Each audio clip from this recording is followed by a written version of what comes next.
Bapak dan Saudara, baiklah kita mulai meditasi pada malam hari ini. Silakan masing-masing mengambil posisi yang paling nyaman untuk dirinya. Anda boleh bersila di kursi, boleh juga kaki di lantai dengan sudut 90 derajat sehingga tidak goyah untuk posisi meditasinya. Kemudian tutup mata Anda, tangan di pangkuan atau di atas lutut, seperti tali yang menggantung, tanpa pegangan.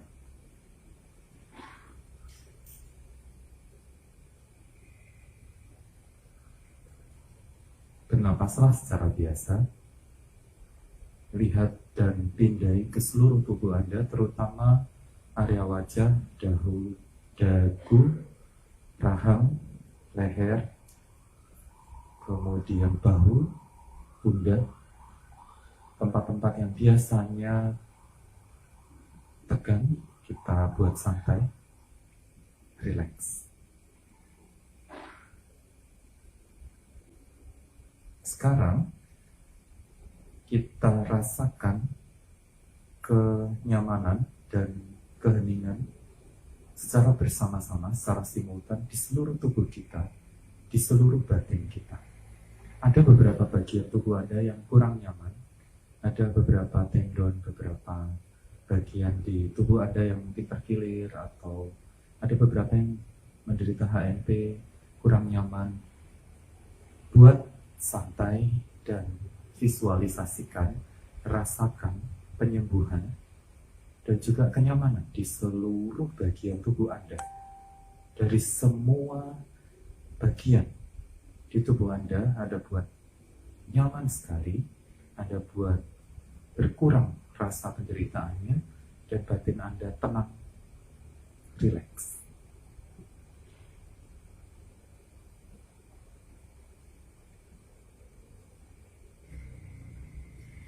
Temukan pusat kedamaian dan keheningan di dalam batin Anda, dan kemudian dirasakan seluruh tubuh Anda. Karena ketenangan, karena kesantaian, juga karena keheningan, maka tubuh akan terasa menjadi lebih nyaman. Batin yang semakin tenang akan mengondisikan tubuh juga ikut menjadi nyaman, menjadi lebih enak, penderitaan menjadi berkurang, kesakitan-kesakitan di beberapa bagian tubuh juga akan terurai. Oleh karena itu, tenangkan hati Anda, rileks sepenuhnya, dan cari titik pusat kedamaian, ketentraman, dan juga kenyamanan di dalam hati maupun di dalam tubuh Anda. Ketika Anda sudah menemukan titik keheningan di dalam batin, tubuh akan ikut menjadi nyaman. Itu yang disebut dengan pikiran berpengaruh kepada tubuh. Sistem endokrin Anda akan bekerja dengan sangat harmonis, saraf, kemudian otot. Metabolisme tubuh Anda akan melambat, sehingga memfasilitasi Anda untuk merasakan kenyamanan, dan batin yang tenang ini akan menumbuhkan sapi, perhatian tajam dan sampajanya, pengertian yang jelas, clara et distincta, clear and distinct, jelas sekali dan pilah. Itu akan muncul sebagai sarana kita untuk meditasi, konsentrasi di tahap selanjutnya. Namun pertama-tama, tenangkan dulu hati Anda. Kemudian tubuh betul-betul santai, meskipun tegang, betul-betul santai. Maka seluruh sistem akan mencapai homeostasis atau keseimbangan yang paripurna. Rasakan kenyamanannya. Tubuh akan memberitahu kita bagaimana mencari postur yang pas. Ketika ada beberapa bagian tubuh kita yang sakit, di pinggang, di ruas-ruas tulang belakang, di pundak, di di leher yang kurang pas, kita cari posisinya dengan rasa yang paling enak, yang paling nyaman. Anda coba mencari titik ketenangan dan titik keseimbangan untuk batin Anda maupun untuk tubuh Anda. Kita lanjutkan ke pelatihan sati, semerti atau kesadaran, dan samadhi, konsentrasi. Kita sekarang arahkan perhatian ke rongga hidung atau ke lubang hidung, dan Anda boleh memakai teknik yang paling familiar dengan Anda. Yang terpenting adalah ketika nafas masuk dan nafas keluar, Anda sadar masuk keluar, misalnya seperti itu, masuk keluar sesuai irama nafas. Atau Anda bisa mengatakan saat ini nafas masuk, saat ini nafas keluar, atau masuk keluar saja. Anda juga boleh menggunakan teknik ini. Nafas masuk dalam hati katakan fokus, ketika nafas keluar katakan sangat fokus. Pilih yang paling nyaman untuk Anda. Kalau dalam tahap awal memusatkan perhatian pada nafas, Anda merasa susah, pikirannya masih kesana kemari, kemudian gejolak-gejolak dan letupan mental ada, Anda tidak perlu jengkel. Anda hanya perlu meneruskan mengamati nafas. Saat ini nafas masuk, saat ini nafas keluar, atau saat nafas masuk fokus, nafas keluar sangat fokus, atau nafas masuk tenang, nafas keluar sangat tenang. Pilih salah satu yang membantu Anda untuk mengarahkan perhatian pada nafas. Ketika Anda sensing the breath, Anda merasakan nafas manunggal dengan nafas dengan lembut, maka nanti gejolak-gejolak di batin, di pikiran, ketidaknyamanan di tubuh perlahan-lahan akan mengendap dengan sendirinya, akan terurai. Jadi Anda nggak perlu jengkel. Anda cukup tahu bahwa pikiran Anda liar. Anda cukup tahu bahwa dia kadang-kadang susah untuk dipusatkan pada satu objek, tetapi dengan meneruskan perhatian terhadap nafas dan merasakan nafas yang masuk dan keluar, betul-betul batin dijadikan satu dengan nafas yang masuk dan keluar menurut iramanya, maka perlahan-lahan, tahap demi tahap, konsentrasi akan terbangun, ketenangan akan semakin dalam, dan buah-buah pikir, gangguan-gangguan distraksi akan berkurang. Pikiran yang liar, kesana kemari dan susah konsentrasi hanya mengganggu jika kita memperhatikannya, jika kita ambil pusing dan mereifikasinya, membuatnya menjadi sesuatu yang konkret. Tapi kalau kita tidak menganggapnya penting, hanya dilihat saja dan kemudian dibiarkan, kita kembali lagi memusatkan perhatian kita pada napas yang masuk dan keluar, maka mereka will not pose any danger to us. Mereka tidak akan membahayakan batin kita. Sekarang kita masuk dalam sesi meditasi kesadaran. Ada dua yang bisa Anda pilih. Satu, ada mengamati apapun yang ada di pikiran, pemikiran diskursif maksud saya, thought processes, atau di perasaan, atau di emosi. Perasaan itu suka, tidak suka, netral. Emosi itu bisa karena bosan, karena satu keadaan yang lama meditasinya kita bosan, atau emosi-emosi yang muncul karena terpicu oleh pikiran-pikiran. Anda sekarang boleh melihatnya saja dan kemudian membiarkannya, melepaskannya. Atau Anda, cara kedua, Anda bisa melakukan eksamen anusati, anusemerti. Bermula dari pikiran Anda yang ada sekarang ini, tidak usah dicari-cari. Kemudian Anda bisa melakukan refleksi. Saya sekarang nyaman atau tidak nyaman? Kalau ada pemikiran yang membebani, Anda bisa lihat asalnya dari mana, sekarang menetap di mana. Kalau masih linger, masih terus berkecamuk, mengapa demikian? kemudian dia bertempat di mana, di kepala, di dada, di perut, atau di mana, atau di dalam batin Anda. Dan dia tetap seperti itu, atau dia berubah-ubah.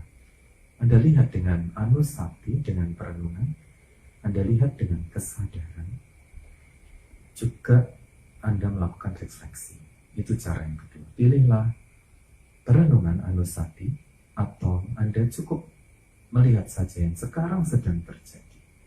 Perasaan enak, tidak enak, bosan, atau marah, atau benci, atau ngeblank, atau pikirannya lari ke sana kemari. Cukup dilihat dengan rileks, dengan tenang, seimbang.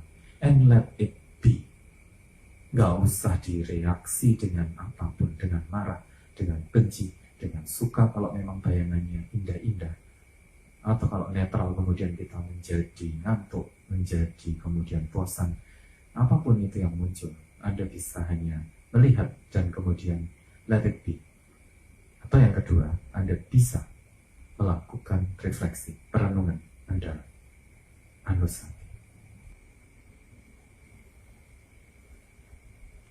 Saudara-saudara, sekarang kita kembali lagi ke diri kita, ke tubuh kita, ke batin kita.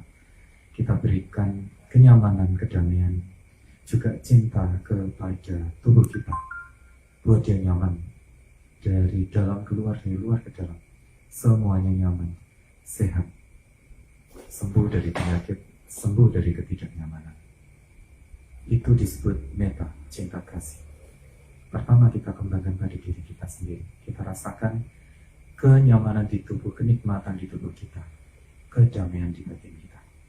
Kita cintai tubuh kita. Sembuhkan bagian-bagian yang sakit dengan pikiran Anda. Hati Anda yang kadang bergetar, kadang kehabisan energi, kadang kehilangan pengharapan dalam hidup, tenangkan dengan cinta. Cintai tubuh Anda. Sayangi diri Anda. Itu meta. Kemudian bagian-bagian yang sakit Anda harapkan sembuh. Anda sentuh dengan batin Anda dimanapun, di lutut, di pinggang, di kepala, di perut yang menderita penyakit gastritis, di jantung, di pembuluh-pembuluh darah, di semua sistem tubuh Anda yang tidak enak. Anda sembuhkan dengan kekuatan pikiran. Itu adalah welas asih atau karuna pada diri kita. Kita lakukan dua hal itu. Kita buat nyaman tubuh kita, kita sembuhkan ketidaknyamanan, pusing, mual, kehilangan energi, ketiadaan energi, ketiadaan daya di dalam tubuh kita. Semuanya jadi nyaman, semuanya jadi enak. Meta dan karuna. Nah, kemudian setelah kita merasa nyaman, secara otomatis kita sekarang bisa sebarkan ke seluruh penjuru manapun yang bisa Anda jangkau. Pembatasnya hanya imajinasi dan pikiran Anda. Ke sekeliling tubuh kita, ke sekeliling lingkungan kita, ke orang-orang di dekat kita, kepada keluarga yang kita cintai, kepada semua animate sentient beings, yang kelihatan yang tidak kelihatan. Rasa nyaman yang sama, rasanya enak yang sama, rasa segar yang sama, dan rasa nikmat yang sama kita sebarkan ke sekeliling kita. Hanya orang yang nyaman, sehat, dan bahagia akan lebih mudah memberikan kenyamanan, kesehatan, pemahaman, dan kebahagiaan juga pada yang lain. Kita sekarang sebarkan ke penjuru, 10 penjuru mata angin, energi cinta, energi belas kita kepada sentient beings, baik yang nampak maupun tidak nampak. Biar mereka merasakan kenyamanan, kedamaian, dan ketentraman yang sama seperti yang kita rasakan. Masih dalam kondisi yang nyaman, yang tenang, dan yang damai, Anda kembali membawa kesadaran Anda di tubuh ini, saat ini, dan kini, di tempat ini. Kemudian kenyamanan, kesadaran, ketentraman, sepenuhnya kita bawa ke dalam diri kita, kapanpun Anda siap, Anda boleh membuka mata, meditasi selesai. Selamat malam, kita ketemu lagi ya Jumat ini. Lagi-lagi saya akan adakan pemantik untuk kita. Topiknya malam ini adalah Brief Suffering to Find Release. Apa itu bahasa Indonesia? Kita ini berani menghadapi penderitaan untuk menemukan pembebasan dari penderitaan. Saudara-saudara, ibu bapak yang saya sayangi, kalau tadi dalam meditasi kita bisa dan berani menghadapi semua gejolak ya, semua buah pikir, semua keruwetan, senang gak senang, bosan, turbulensi dengan wantah dan apa adanya, polos. Maka ada harapan bagi kita untuk mengatasi penderitaan. Kok bisa begitu, Mas Bro? Karena kita dulu sebenarnya ada iklan di televisi ya. Obat sakit kepala apa itu ya. Mau langsung menuju ke sumber masalahnya gitu ya. Kebanyakan dari kita mempunyai habit apa? Lari dari masalah. Lari dari kesulitan terutama yang kita anggap itu sangat berat atau membuat pusing. Itu umumnya kecenderungan kita manusia. Lari dan lari. Tidak pernah kita ini berani menghadapi bahkan kondisi pikiran kita sendiri. Ya. Kalau kita susah, kita coba lari. Apa? Baca. Itu masih mending, bermanfaat ya. Dengerin musik. Pokoknya lari lah. Yang paling parah orang pakai obat-obatan, pakai narkoba, dan membius diri. Tapi itu bukan solusi yang final. Itu hanya temporary aja. Temporary method. Yang paling pas itu ya berani menghadapi. Kalau kita di dalam meditasi ini berani ngadepin diri kita sendiri dengan segala pernak-pernik batin kita, ada harapan kita bisa mencapai mengatasi penderitaan. Bapak dan saudara yang berbahagia. Kalau di dalam meditasi itu memang dikatakan guru-guru saya mengatakan gitu, brave danger, brave difficulty, brave suffering, brave turbulence, dare to communicate, dare to do the duty. Apa itu maksudnya? Kita ini berani ngadepin susah, berani ngadepin tugas, berani ngadepi turbulensi, berani ngadepi kerjaan, berani berkomunikasi. Umumnya saya minggu kemarin sudah mengatakan yang membuat masalah berat itu umumnya adalah orang-orang yang dekat dengan kita. Gitu ya Rama Toto ya. Orang-orang yang dekat dengan kita itu sumber. Ya bisa jadi sumber masalah bagi kita, bisa jadi sumber kebahagiaan bagi kita, mereka itu. Tapi pas keselin ya sumber masalahnya itu orang-orang dekat dengan kita. Ingat ya.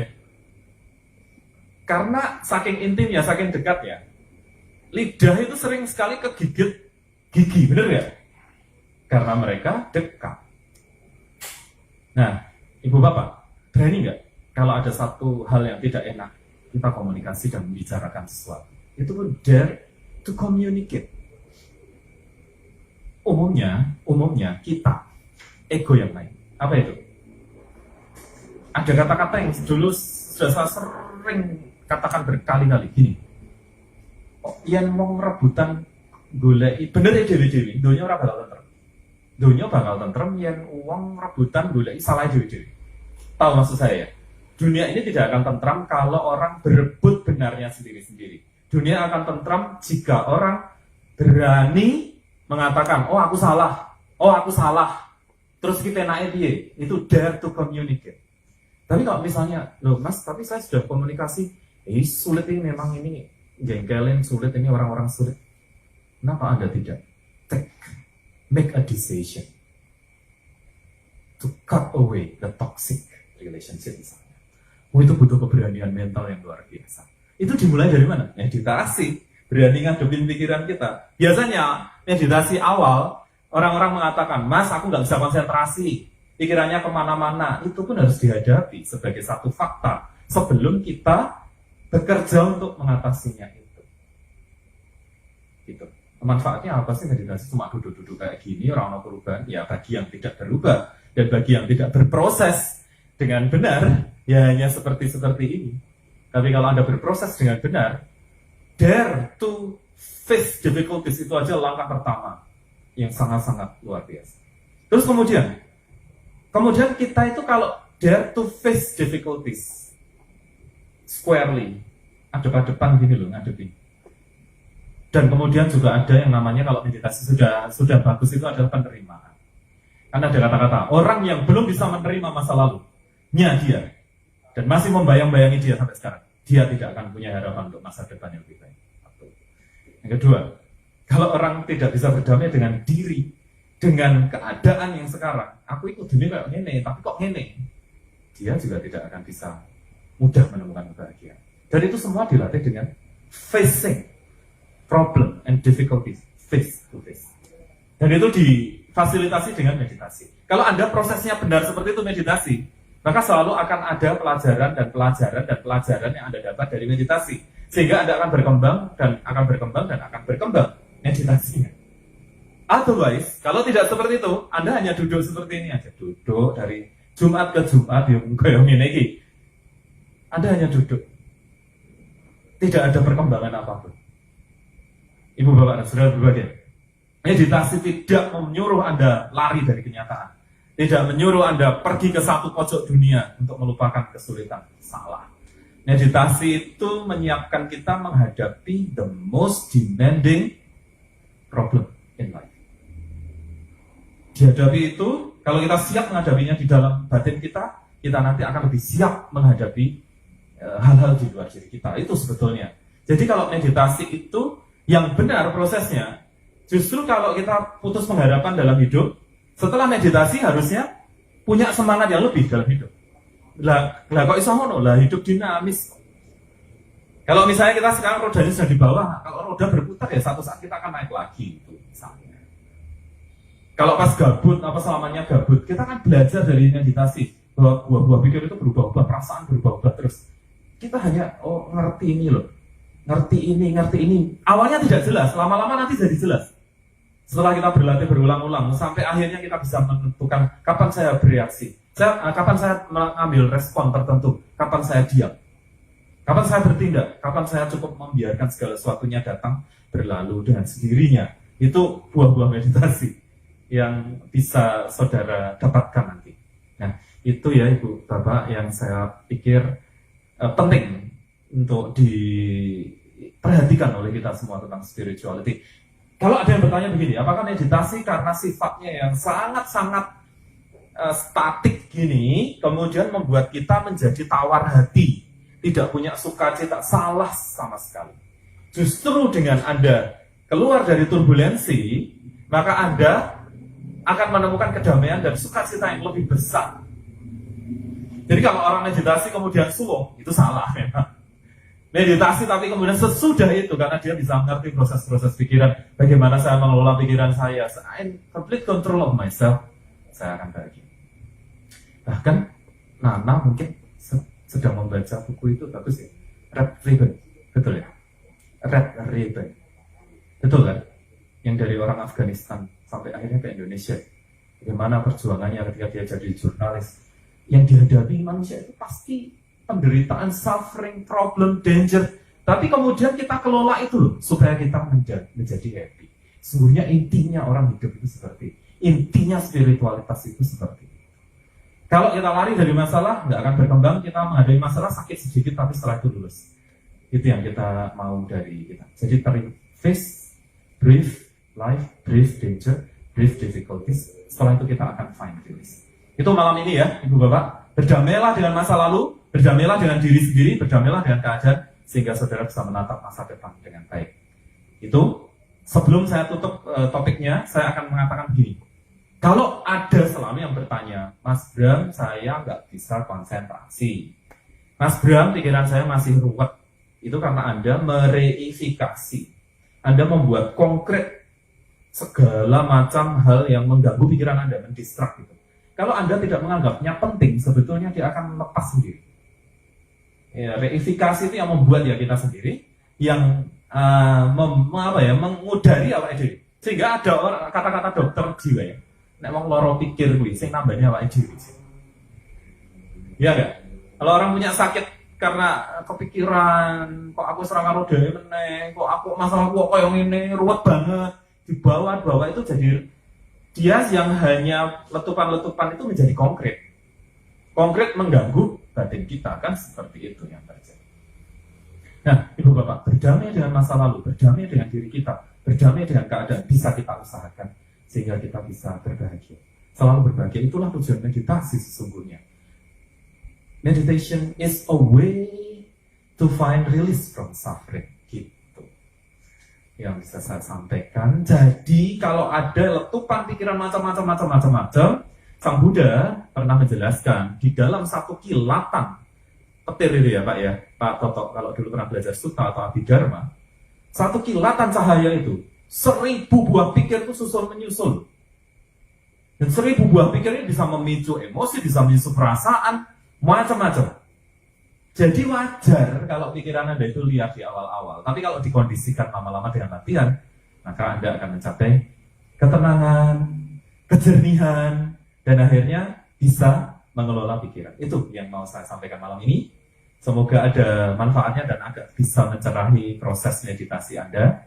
Tujuan saya adalah membuat saudara semakin mampu memberdayakan diri, semakin mampu bermeditasi, semakin mampu menemukan kedamaian, kejernihan di dalam diri Anda. Semoga Anda selalu berbahagia. Yang baru siapa datang? Ada yang baru pertama kali datang? Ya, silakan memperkenalkan diri. Mas Dimas, langsung tanggap ini, pinter banget. Nama Anda dari mana, dan kemudian pengalaman meditasi malam ini bagaimana? Silakan, perkenalkan diri Anda. Terima kasih atas waktunya. Perkenalkan, nama saya Haryono. Saya mahasiswa di UGM, jurusan manajemen bisnis. Semesternya sudah tua. Untuk pengalaman meditasi pertama kali ini cukup menarik bagi saya, karena memang betul pertama kita dihadapkan pada pikiran yang berkecamuk, kemudian ketika kita hanya memandang selintas saja terkait dengan pikiran-pikiran tersebut, bisa membuat kita lebih jernih begitu. Ternyata seperti tadi ketika meditasi yang kedua itu menurut saya sangat menarik karena yang kedua yang mana Mas? Kenapa? Yang kedua yang mana ya? Kedua itu yang menggambarkan itu tadi Bang. Yang eksamen sama ya, pengamatan ya. Itu jadi dari yang pengamatan tadi itu tuh sangat bisa menggambarkan bagaimana cara kita merespon sesuatu untuk menghadapi masalah atau penderitaan yang dimaksud. Itu sih kesan dan kesan saya mengikuti meditasi pertama kali. Ya. Terima kasih. Oke, selamat datang Mas Hartono.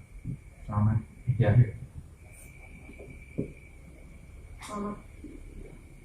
Selamat malam. Saya Rani dari Fisipol UGM. Jurusan apa enggak? Pembangunan sosial dan kesejahteraan. Oke. Ini pengalaman saya pertama di Vihara Karangjati. Menariknya, waktu tahap ketiga tadi yang merealisasikan masalah, saya mewujudkan masalah itu menjadi kucing. Oh gitu? Iya. Terus? Hewan yang membuat saya harus belajar lagi gitu. Jadi masalah yang awalnya saya takuti, kucing, ternyata tidak seberat itu gitu. Kalau dipegang pelan-pelan, dia nurut, dia mendekat, akhirnya akrab dan kenal. Itu yang tadi saya rasakan, dan masalah yang dihadapi justru bikin ketawa. Itu terjadinya di pikiran Anda atau memang sudah Anda lakukan?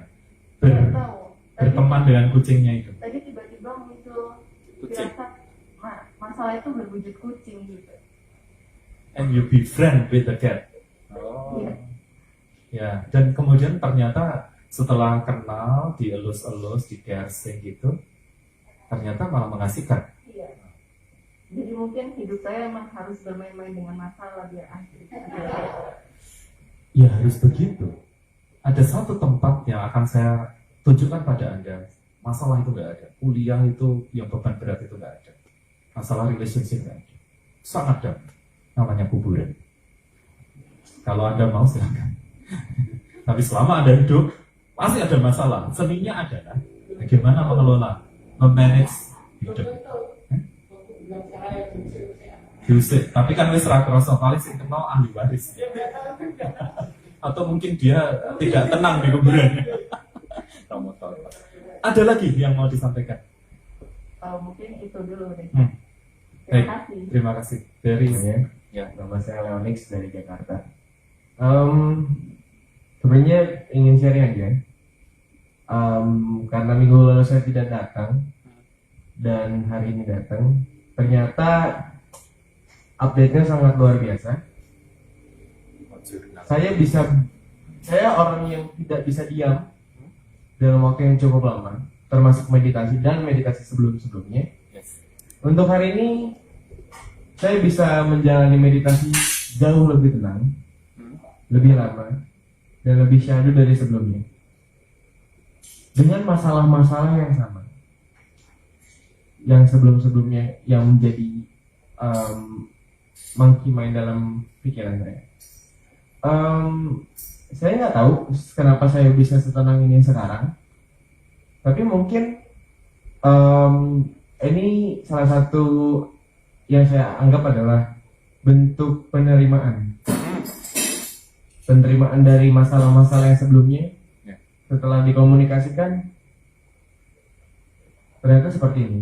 Dan menjadi orang, ini salah satunya adalah membahas soal komunikasi ya.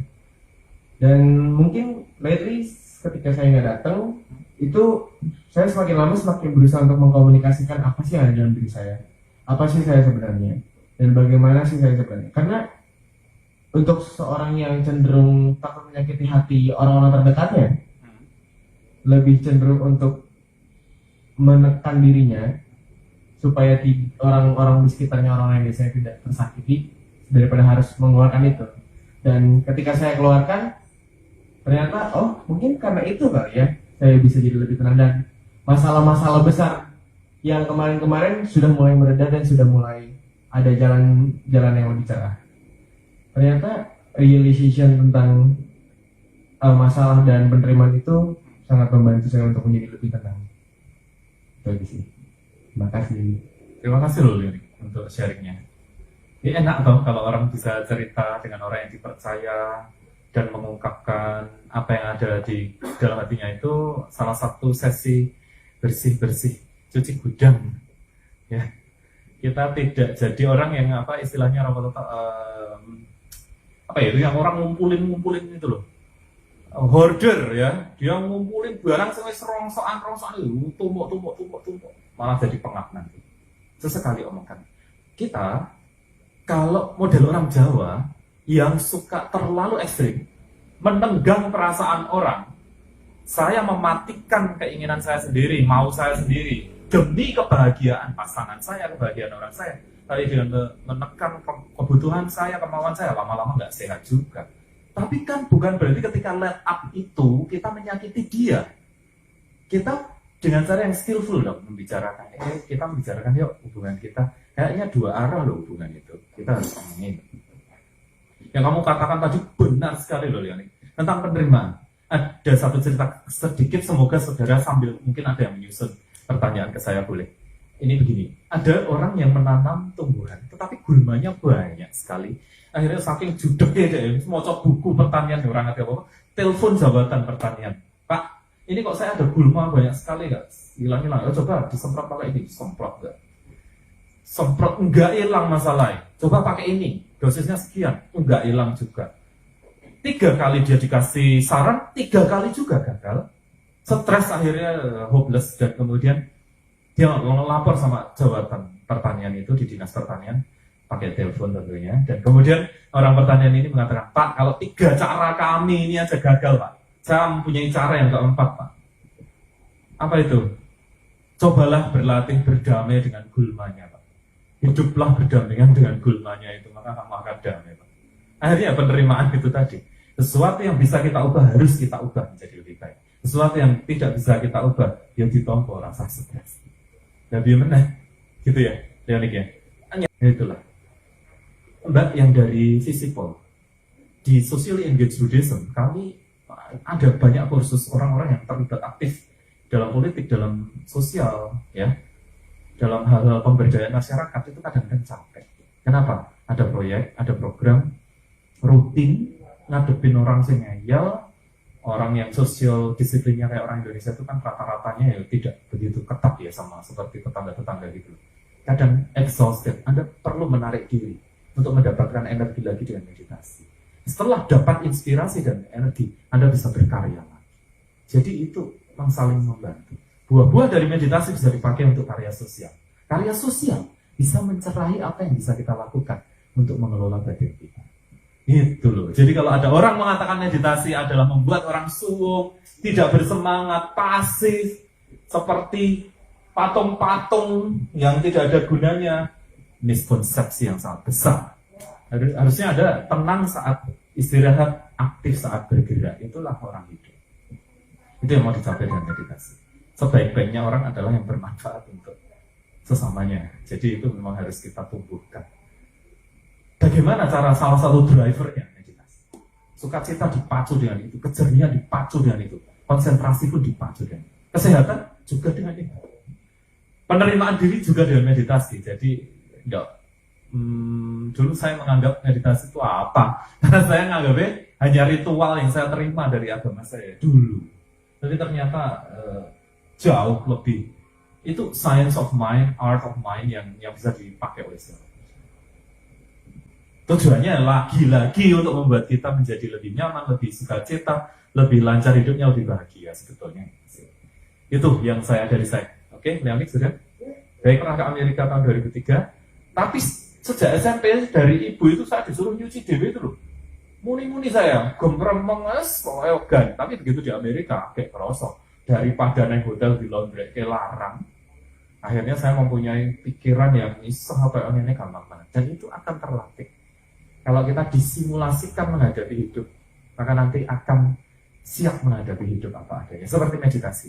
Kita siap menghadapi penderitaan, berani, nanti dalam kehidupan sehari-hari pun kita akan, caranya ini apa sih? Gitu. Ibu Bapak, semoga sehat semua.